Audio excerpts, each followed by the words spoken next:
Hola, mi amigo querido, qué alegría. Mire, estamos empezando un nuevo año, un nuevo año.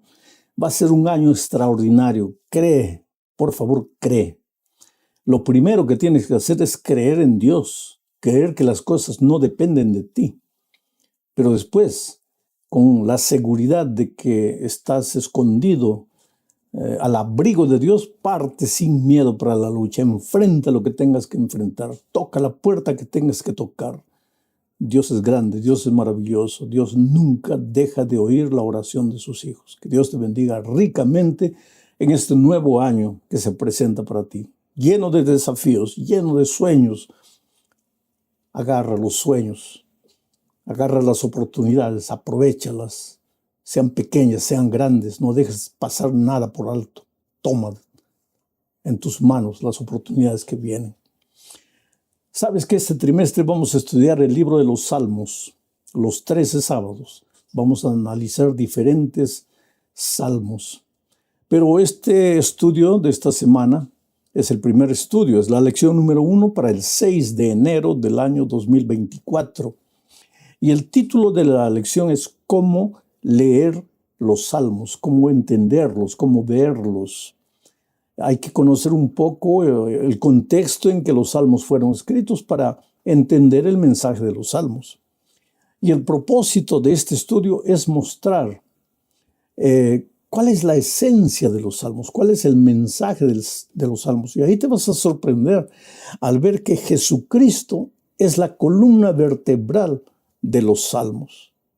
Porque cuando estuvo en esta tierra, el propio Señor Jesucristo dijo lo que encontramos registrado en Lucas 24, versículos 44 y 45. Mira, lo voy a leer. Dice así: Estas son las palabras que les hablé cuando aún estaba con ustedes, que era necesario que se cumpliese todo lo que está escrito de mí en la ley de Moisés, en los profetas y en los salmos. Qué extraordinario mensaje del Señor Jesucristo.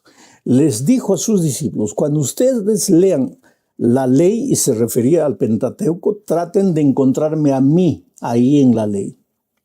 Cuando ustedes leen a los profetas, traten de encontrarme a mí en los profetas. Y cuando ustedes lean los salmos, traten de encontrarme a mí en los salmos. Yo les diría hoy, cuando ustedes lean la Biblia entera, traten de encontrar al Señor Jesucristo en la Biblia, en cada versículo, en cada capítulo.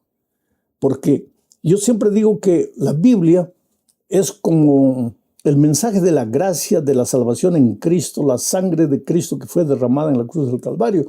Es como un hilo rojo que va atravesando cada página de la Biblia, desde el Génesis hasta el Apocalipsis. Tú nunca tendrás una visión correcta de la Biblia o de cualquier libro de la Biblia si no lo estudias a la luz del sacrificio maravilloso de Cristo para salvar al ser humano.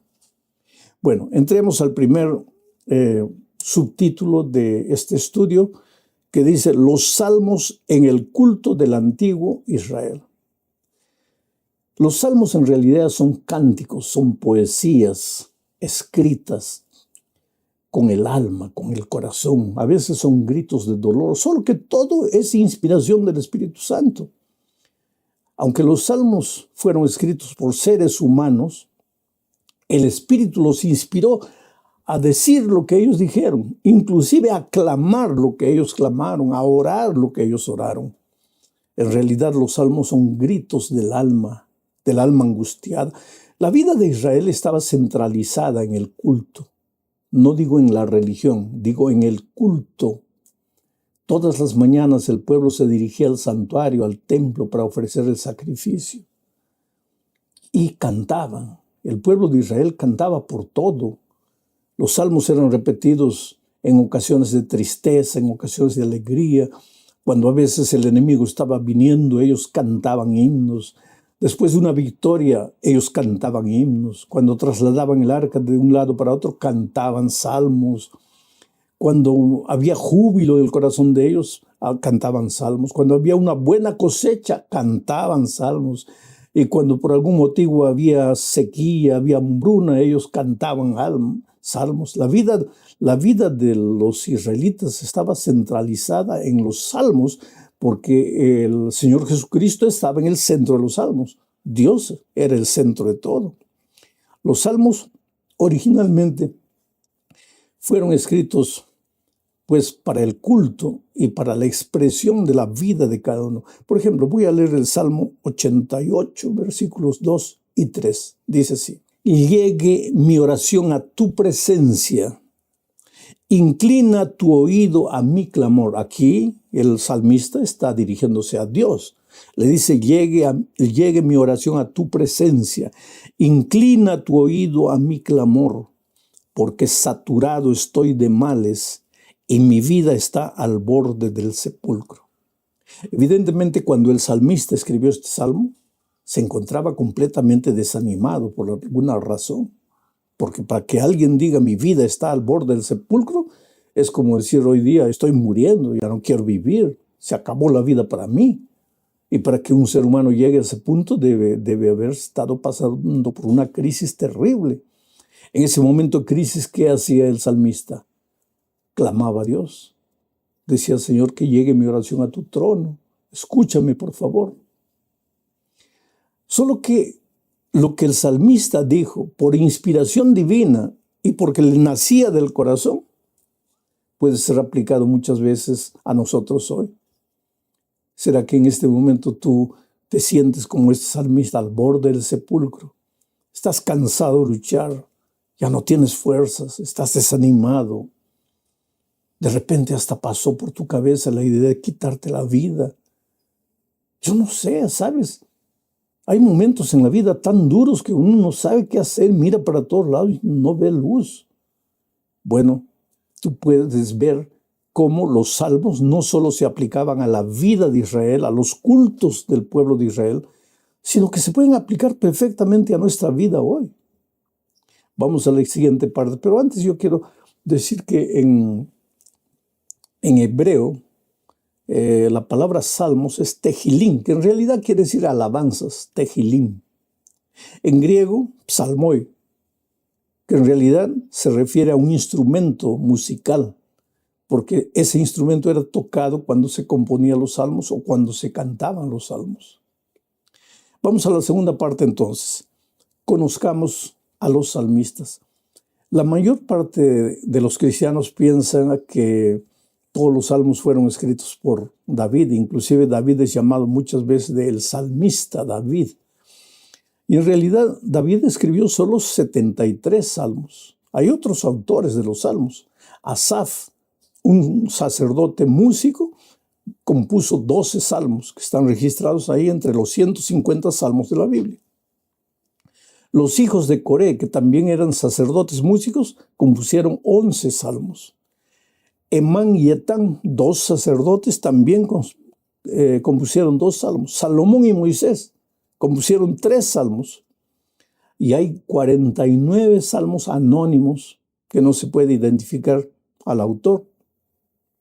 O sea, el salterio, la colección de salmos, es un conjunto de himnos, de clamores, de oraciones musicalizadas para el culto del pueblo de Israel, para que los propios israelitas cantasen. Una recolección de muchos autores. Por ejemplo, cuando el pueblo de Israel, porque el pueblo de Israel se dirigía a Jerusalén 3 veces por año para las 3 grandes fiestas que se realizaban en la ciudad, los israelitas venían de todos los rincones del territorio hacia Jerusalén. Y todos venían cantando salmos. Los salmos 120 al 135 son 15 salmos que tienen el nombre de salmos graduales. A medida que se aproximaban de la ciudad de Jerusalén, ellos iban cantando esos salmos. Yo me recuerdo cuando yo era pastor de iglesia y llevaba a mis hermanos a un paseo, a una ciudad, a visitar otra ciudad, o la iglesia de otra ciudad. Todo el viaje en el camino, los hermanos iban cantando. No cantaban salmos, cantaban nuestros himnos, pero iban cantando. Bueno, el pueblo de Israel, cuando se aproximaba a Jerusalén para las 3 fiestas anuales, ellos iban cantando los salmos.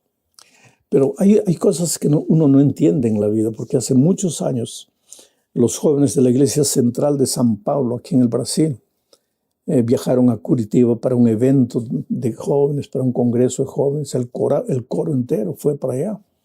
Y cuando estaba regresando ellos, venían cantando en el ómnibus y de repente sucedió una tragedia.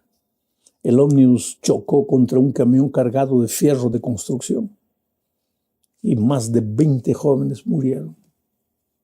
Y al día siguiente los periódicos, un periódico publicó una noticia interesante. ¿Dónde estaba Dios cuando sus jóvenes cantaban?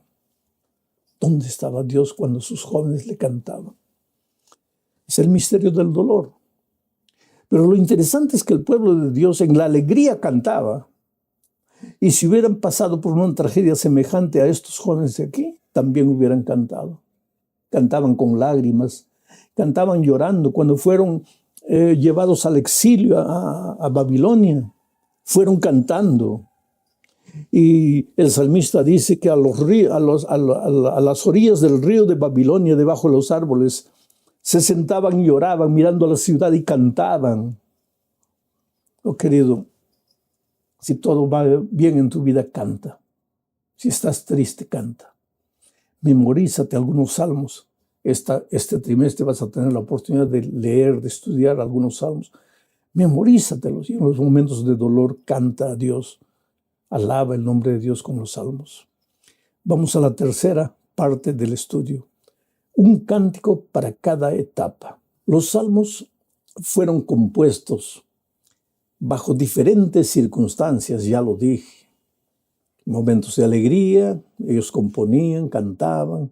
En momentos de tristeza también, cuando partían para la guerra también, cuando regresaban de la guerra también, cuando ganaban la victoria también, cuando perdían también. Ellos cantaban en todas circunstancias.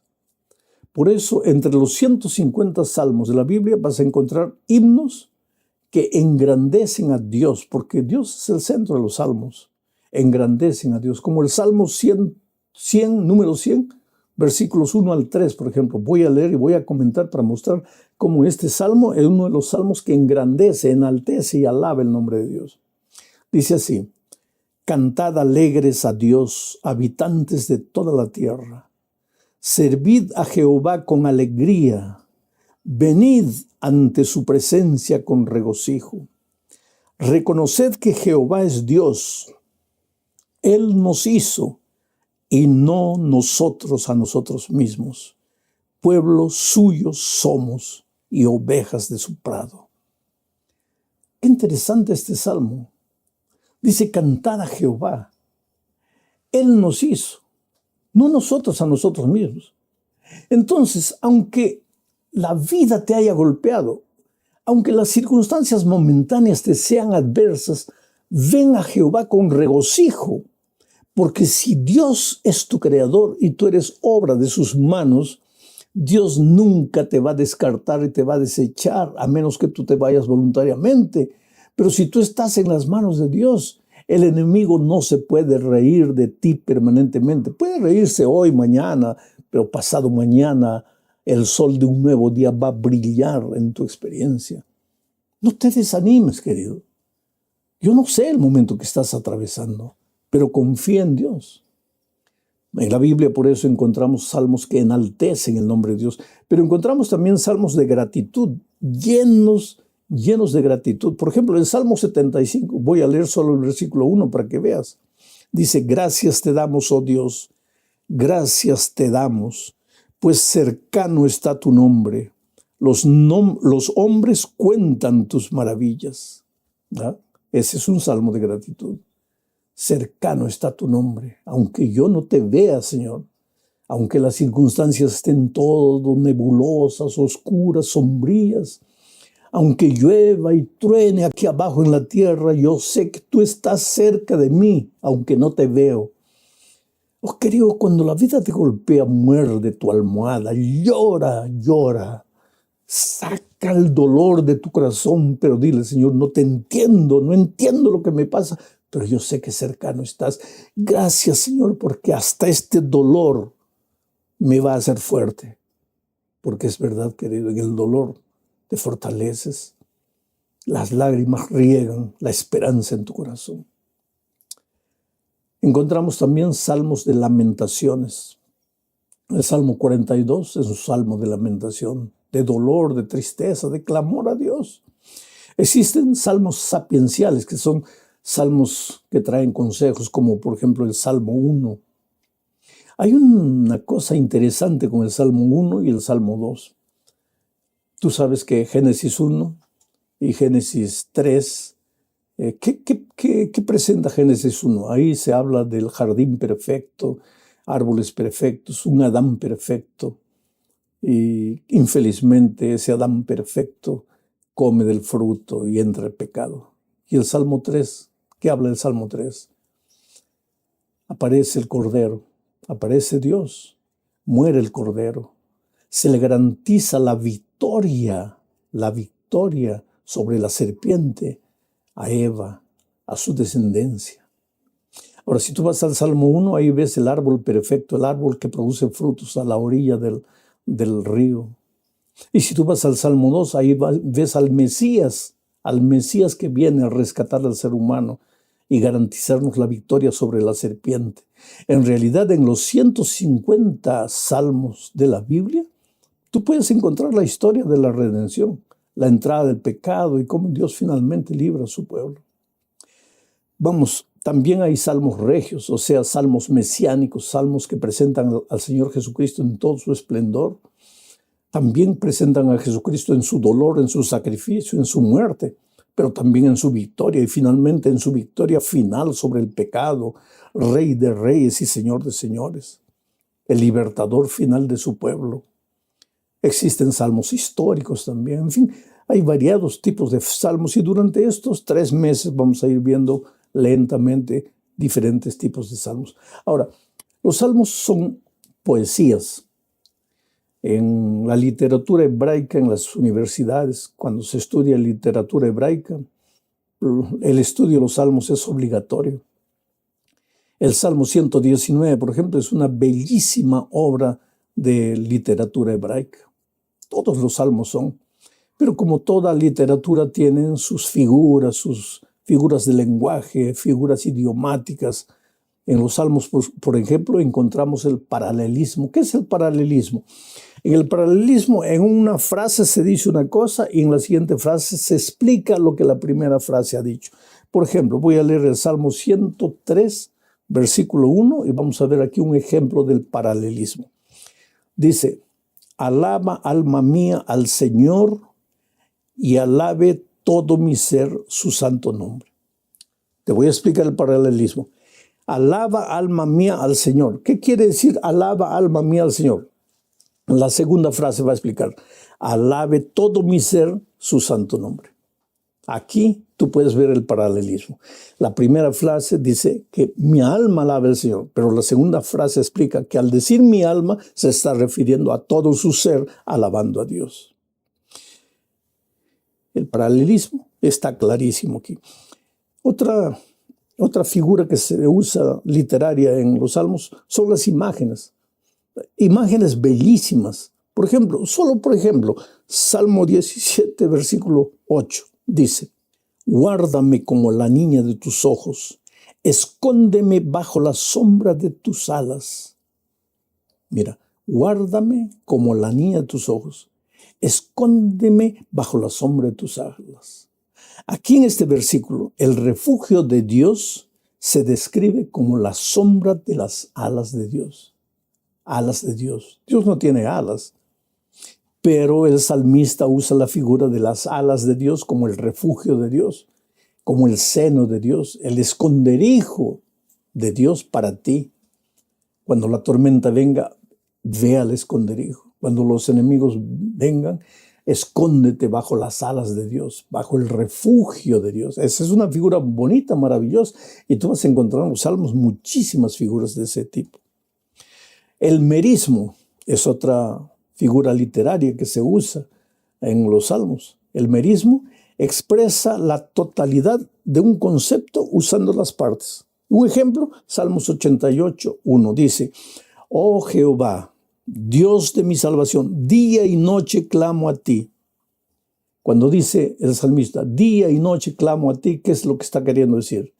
Que él clama permanentemente a Dios.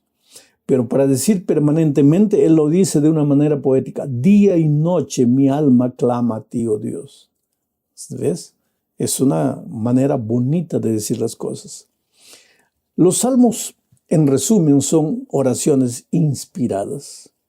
Mira lo que dice el segundo libro de Samuel, capítulo 23, versículos 1 y 2, para que entiendas por qué aparecieron los salmos, cómo surgieron los salmos. Dice así, estas son las palabras postreras de David. Dijo David, hijo de Isaí, dijo aquel varón que fue levantado en alto, el ungido del Dios de Jacob, el dulce cantor de Israel. El Espíritu de Jehová ha hablado por mí y su palabra ha estado en mi lengua. Interesante cómo Samuel describe la manera o la razón o la forma en que David escribió. Al referirse a David se refiere como el cantor de Israel, el ungido del Señor. Y él dice que ¿qué es lo que David dice? Dice, el Espíritu de Jehová ha hablado por mí y su palabra ha estado en mi lengua. La oración nació del corazón de David. El canto surgió del corazón de David. El clamor surgió del corazón de David. Pero él dice, no es solo mi clamor. Es que el Espíritu de Dios me está inspirando a decir esto. Es por eso que los salmos forman parte del canon bíblico. Los antiguos rabinos, los doctores de la ley de Israel reconocieron los 150 salmos que tenemos registrados como salmos inspirados por Dios, escritos por seres humanos, pero inspirados por Dios. Tú puedes ver que en los libros de los salmos los autores se refieren a Dios como Dios mío, Señor mío, Rey mío. Ellos dicen, escucha, Señor, oye mi oración, mira mi dolor, respóndeme, líbrame. El libro de los Salmos es un libro maravilloso para ser estudiado. Yo escribí una devoción matutina usando versículos, un día Salmo, otro día Proverbio, un día Salmo, otro día Proverbio.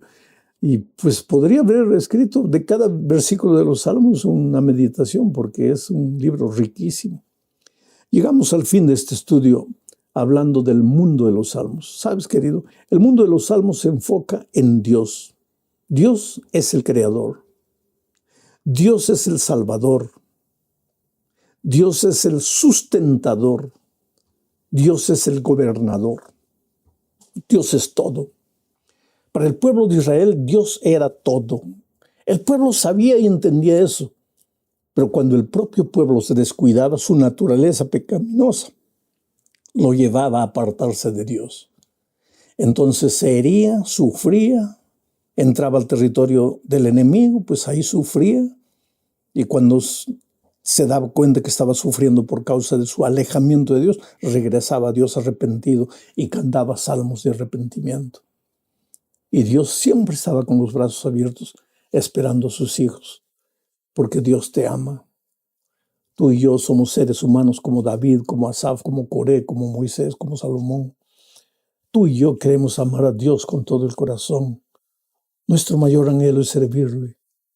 Pero vez por otra descubrimos que hay una fiera escondida dentro de nosotros que nos lleva a hacer lo que no queremos. Pero gracias a Dios que las puertas de la gracia están abiertas y podemos regresar a Él y decirle, Señor, estoy aquí. Y qué bueno que el Señor te abraza y deposita en tu frente el beso de la paz. Que Dios te bendiga ricamente.